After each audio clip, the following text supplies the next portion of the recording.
This is the Caribbean Pirate. We are doing a reaction to the 2.5 trailer for Wuthering Waves, Unfading Melody of Life. Let's see what Kuro is cooking up for us this time in this new patch. Let's get right to it. If you like this video, like my content, don't forget to like and subscribe, and I will give you my other socials at the ending of the video. Let's sail in and see what we got.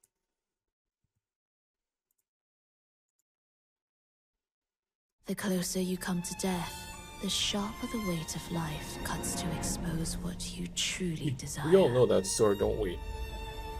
We all know what that sword that is. A touch of vibrancy woven into ruin, an opus of life that lasts for an eternity.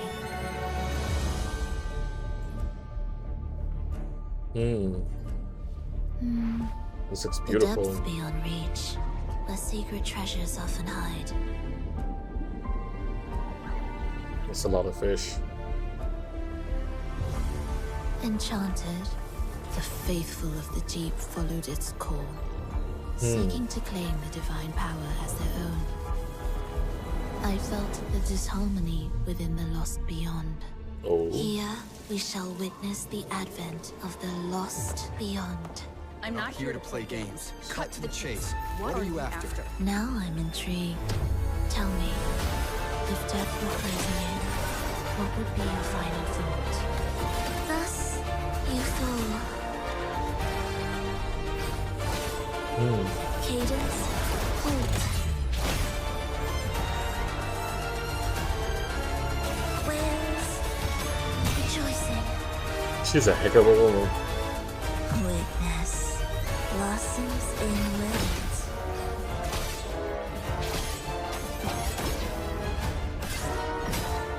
You actually fight as an echo.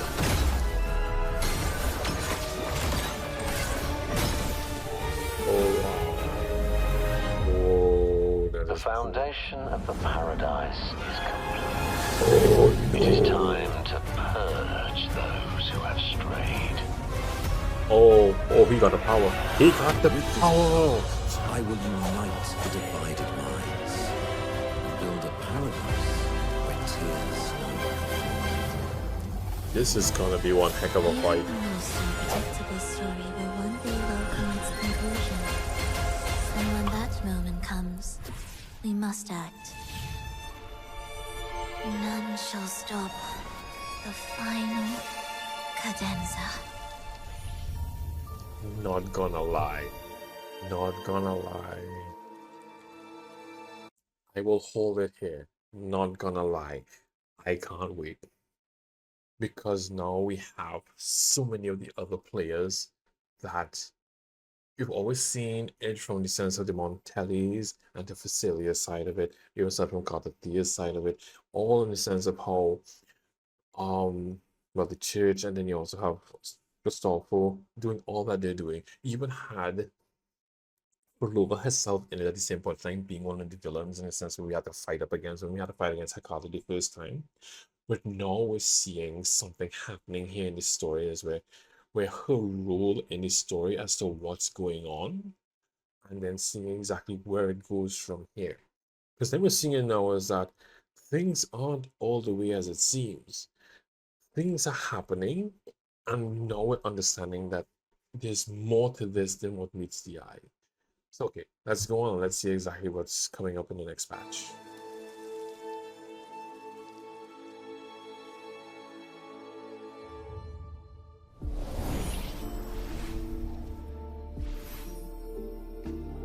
We see all it's out.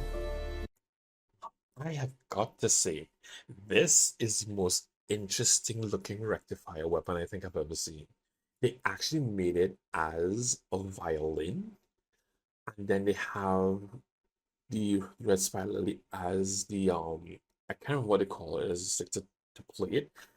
That looks that looks pretty damn good. So we got the did a little bad. Let's go back again. Let's go back. So we got the main quest, which is chapter 2, act 7. dream catchers and the secret guards. So that means we're going in. This is a whole new area we're going into now. And as you can see, we are getting one more into the resonance for Aero Rover, which is going to be awesome. So we actually get a boost him up a bit and see what's going to happen from there. We have a new overture, which is Rust, Sword, and Sun. Oh, this is going to be good.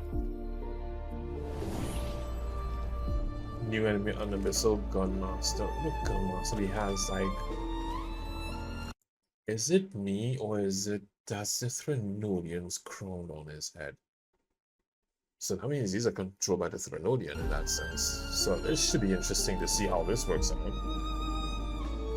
I can tell it's like he's not... Is it that he's the one in control? What? Praxidus Inspector, he's new. Fenrico. The new... Once you see this...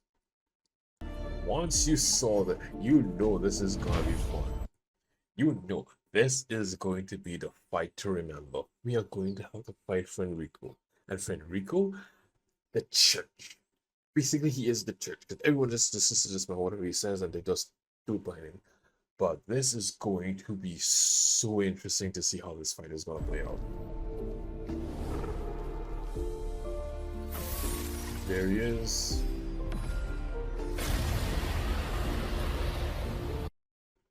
The hell was that? Wait, what? Okay, this should be interesting. This is something I wasn't expecting, but okay. Oh, wait, trap. Oh, that's his echo.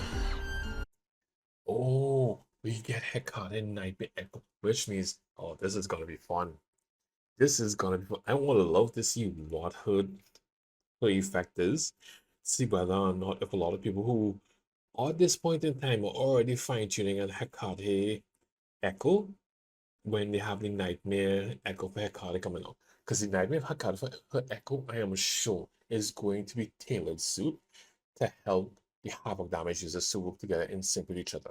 And I'm sure it's going to have something to do with Echo skill, because I believe her set, no, that's Empyrean Anthem. Empyrean Anthem is a set that deals with Echo skills. Echo skills and coordinated attacks, if I remember correctly.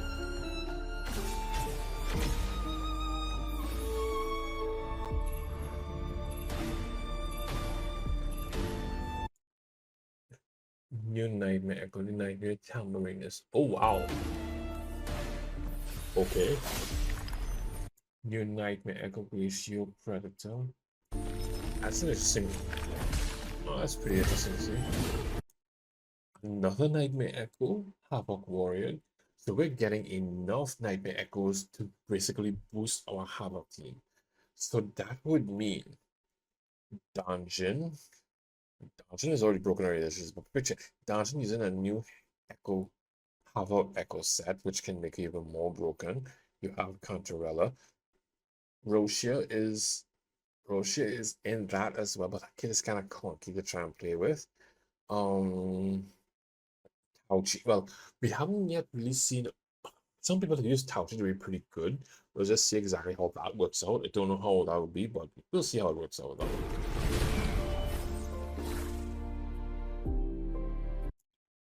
Dream of the Lost is a set. Oh, you see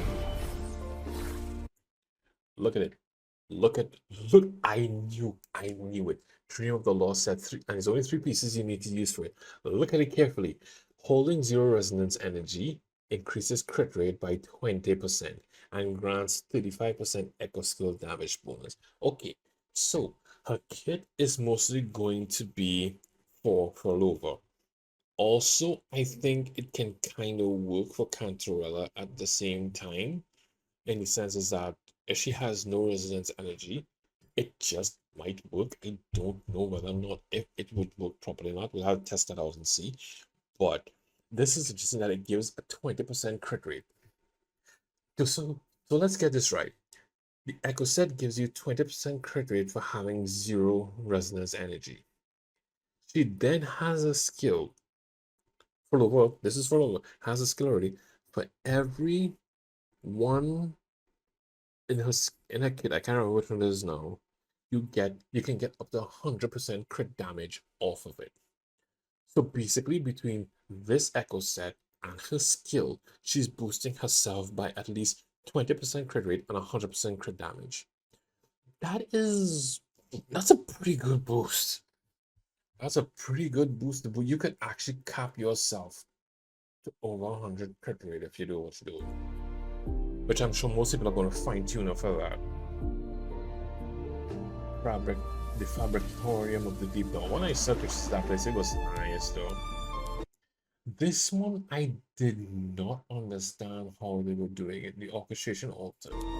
1 1 1 3 3 3 3 4 4 4 4 5. You see, this is where things kind of get a little bit thing. Why would you go 1 1 1 1 3 3 3 3 4 5? Then go through. Oh, okay. Oh, they have to match together. Look at it. Now I see. Orchestration altar. We see that. Crimson baton. Yeah, this is gonna be pretty. This is like Matrix power. Oh, that looks pretty awesome. Special story experience. Oh yeah, here we go. That is bad. It's put up its really good work into it though. Okay, let's go back there because I know that kind of went by fast. I find it interesting that they brought it back, and it's a Nightmare Skin Echo for Infernal Rider. I find it very interesting they brought it back again, especially since they had it in the shop for the 2.0 anniversary, for the anniversary as well. Madara Dream Echo Dreamland Leisure event. A strange gate to the sonorous appears through it. Curious conductor glimpses of forsaken dreamland.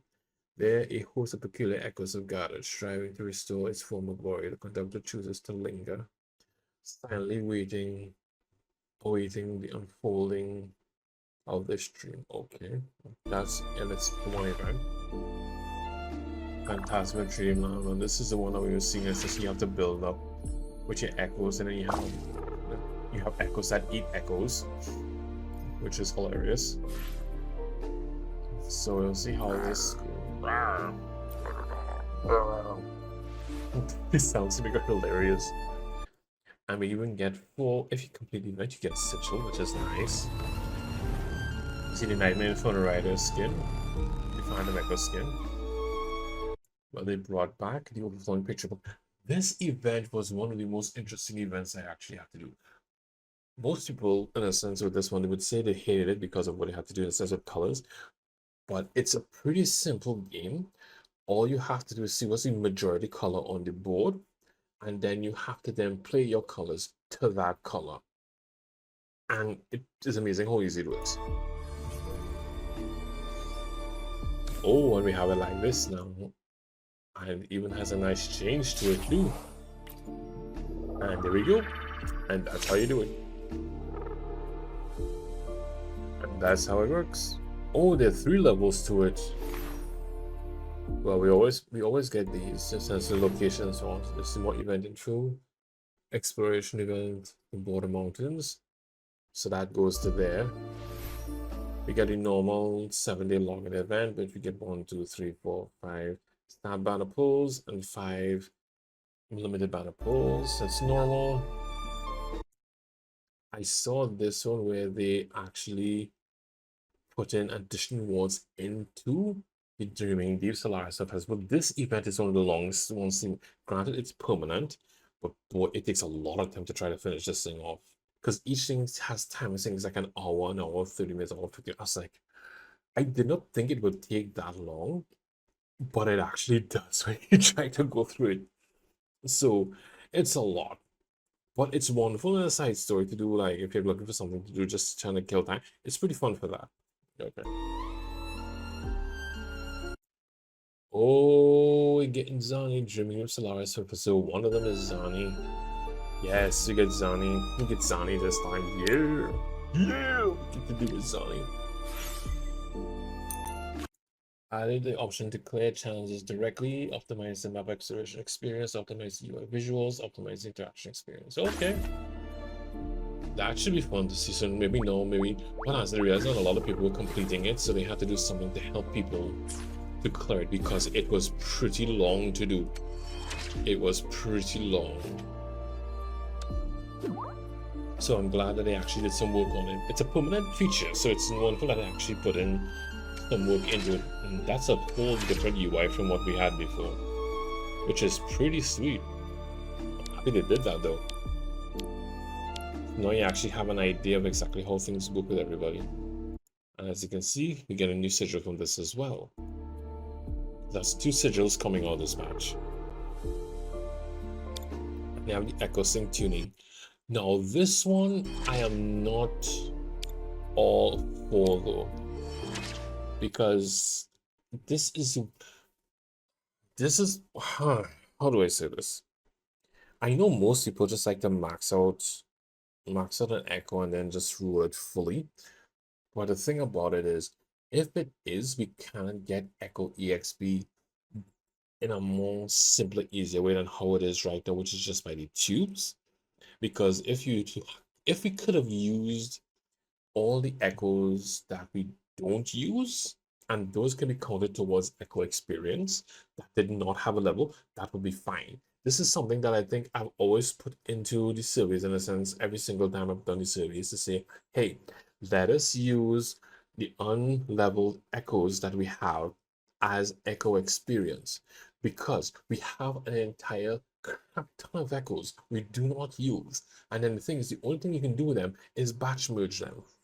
That's it. You do not get echo experience to help you to level up your echoes, because the amount of farming that you have to do, which is why in a sense doing this is going to break people's accounts. I can see people just using this and just going YOLO in the sense of trying to work out getting good stats. That's not going to help you get good stats.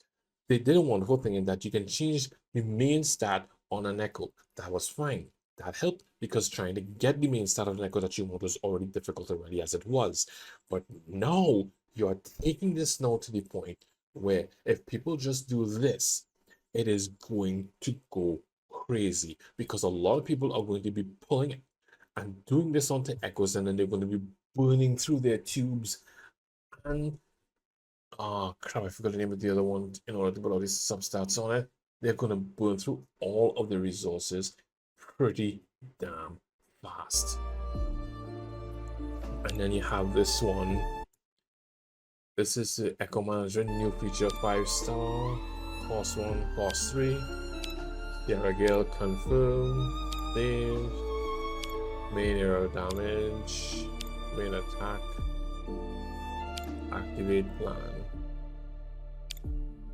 empty plan. So basically, so what are we gonna do? Nope.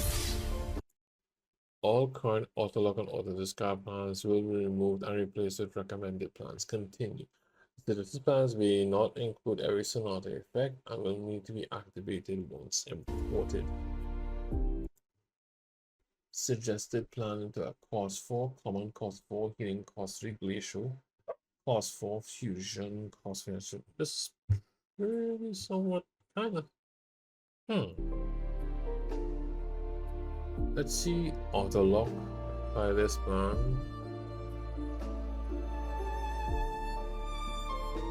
Let's see, that's on the map we had to go and fight.